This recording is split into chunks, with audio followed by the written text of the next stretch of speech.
এখন আমের সিজন চলছে আর এবছর আমের দাম খুবই কম এবং খুব ভালো ভালো আম পাওয়া যাচ্ছে, তাই বিভিন্ন রকম রেসিপি আম দিয়ে ট্রাই করছি।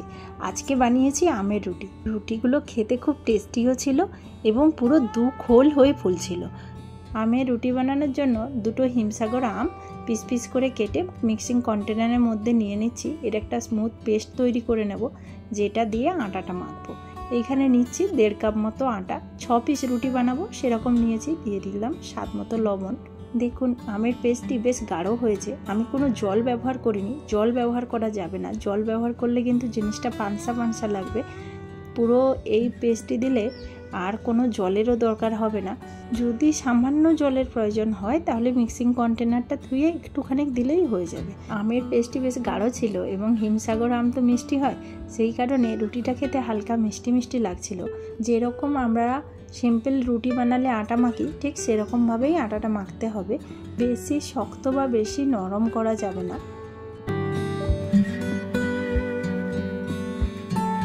আটা মেখে 5 মিনিট মতো আমি রেখে দিয়েছিলাম। 5 মিনিট পরে এখন রুটির গোলা করে নেব। যেরকম বড় রুটির সাইজ করব সেরকম অনুযায়ী গোলা তৈরি করে নিয়ে রুটিগুলো বেলে নেব।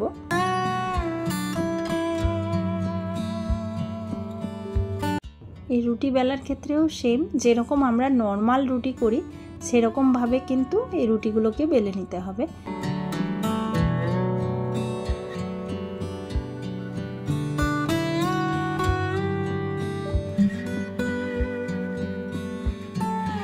আমি যেহেতু 3-4টে রুটি একসাথে তাওয়ায় সেঁকে নিয়ে তারপর রুটিটা ভাজি, তো সেই রকম অনুযায়ী সমস্ত রুটি বেলে নিয়েছি।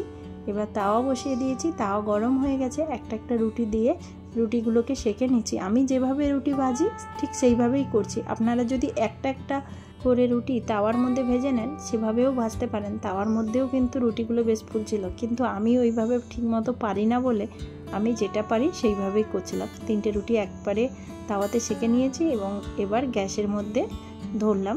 দেখুন রুটিগুলো কি সুন্দর গোল গোল হয়ে ফুলছে, দেখেই তো দারুণ সুন্দর লাগছে। সবগুলো রুটি কিন্তু এইভাবে ফুলছে। তো আর একটা রুটি ভেজে আপনাদেরকে দেখাচ্ছি।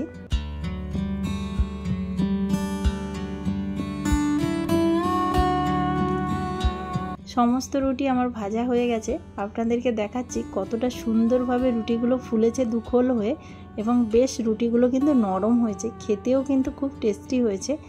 তো আপনাদের রেসিপিটি কেমন লেগেছে অবশ্যই কমেন্ট করে জানাবেন। অবশ্যই একবার বাড়িতে ট্রাই করবেন এবং ভিডিওটি যদি ভালো লাগে লাইক করবেন, চ্যানেলটি সাবস্ক্রাইব করে পাশে থাকবেন।